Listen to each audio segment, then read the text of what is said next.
Bismillahirrahmanirrahim. Assalamualaikum warahmatullahi wabarakatuh.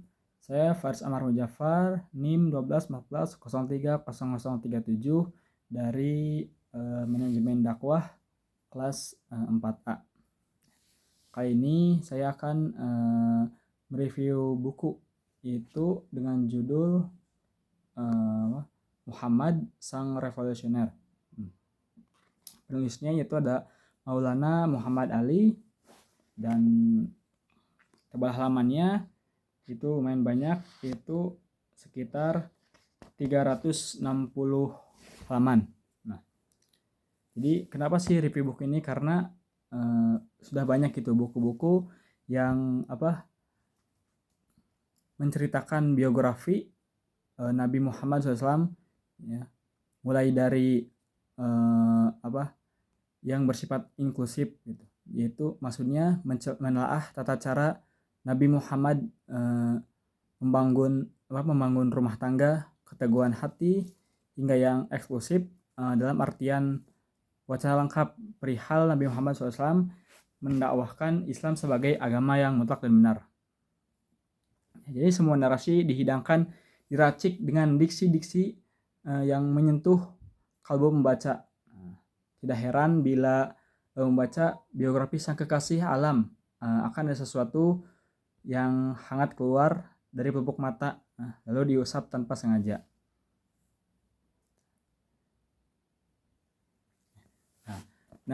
Nasionalisme Nabi Muhammad SAW sudah tidak diragukan itu dalam menyuarakan dan menyebarkan agama Islam. Implikasi Nabi Muhammad SAW di setiap peristiwa tidak bisa diduplikasi oleh literatur yang tidak kredibel dan kompeten dalam membenarkan perjuangan Nabi Muhammad SAW. Inilah yang menjadikan insan penutup semua nabi menjadi incomparable, meskipun juga harus dibuktikan dengan teori-teori ilmiah ataupun teks-teks yang masih berhamburan hingga saat ini.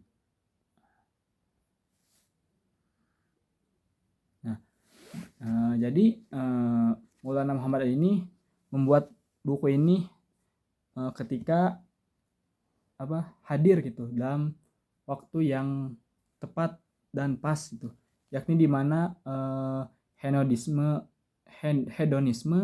kian merajalela gitu, nggak terbendung.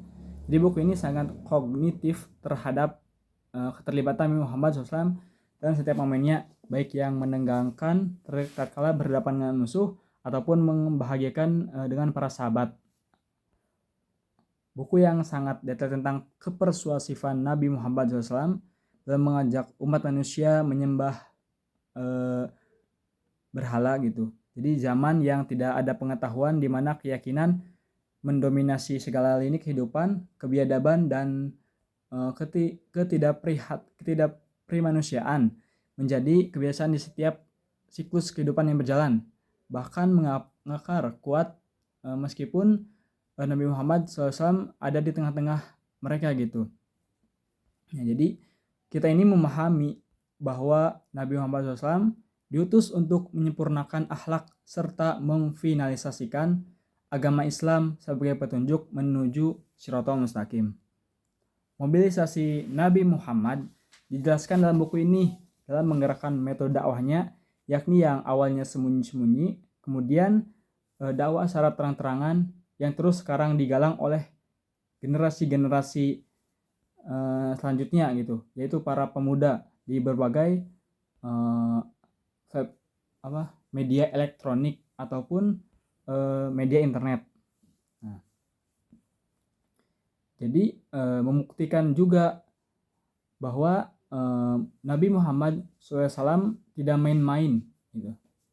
Kompetitor pemuda sekarang perlu mendapat lirikan negara, sehingga sangat memungkinkan kesalahan atau kekeliruan kecil terjadi, sebab yang mendidik Nabi Muhammad SAW ialah Allah SWT melalui malaikat Jibril gitu. Secara eksplisit Maulana Muhammad Ali hendak mengajak pembaca mengkaji kembali sirah Nabi Muhammad SAW yang terkadang terdistorsikan oleh beberapa oknum guna memenuhi hasrat finansial. Polemik inilah yang melahirkan statement bahwa Nabi Muhammad SAW adalah manusia biasa dan semua keajaiban yang terdapat padanya hanyalah ilmu hitam. Tidak dapat dielakkan lagi bahwa persepsi ini melahirkan konflik dan fitnah dalam internal Islam sendiri, sebab sengaja dipicu oleh beberapa oknum-oknum atau sekte-sekte tertentu. Nah,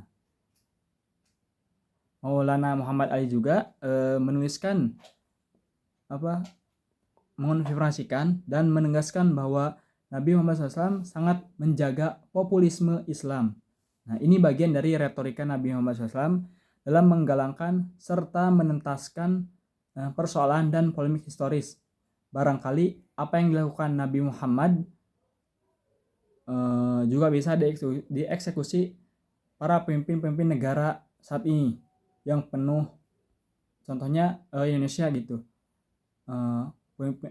Jadi dieksekusi oleh pemimpin negara yang penuh keanekaragaman dari suku, bahasa hingga budaya, dari elitis, kapitalis, dan Marxis, dirangkul dalam Bhinneka Tunggal Ika. Gerakan Nabi Muhammad SAW ini bisa menjadi uswah bagi nahdlatul negara. Dengan begitu, hakikat dan esensi sebagai pemimpin sejati terpenuhi, mendampakkan kapabilitas dan kredibilitas seorang pemimpin. Nah, jadi seperti itulah yang ditunggu-tunggu oleh segenap elemen negara. Sebab jika tidak ada pembuktian yang konkret atau nyata, maka statement pemimpin itu statement pemimpin itu akan tersiar, yaitu akan tersiar tidak terkontrol gitu. Nah, maka dari itu buku ini layak dijadikan referensi dalam menambah wawasan tentang kenabian. Begitupun secara empiris, substansi, buku juga sesuai dengan realitas sejarah bagaimana kaum Quraisy sangat padalistik dengan gerakan Nabi Muhammad SAW. Nah, meskipun juga pada akhirnya Islam dicap agama imajinatif dan intoleran terhadap teologi lain. Sebab pernyataan mereka itu kaum orientalis. Selain agama Islam, pada zaman itu keliru bahkan sesat menyesatkan. Nah, mungkin cukup sekian saya mereview buku ini. Mohon maaf apabila ada kesalahan, kekurangan dalam pengucapan. Billahi taufiq wal hidayah. Wassalamualaikum warahmatullahi wabarakatuh.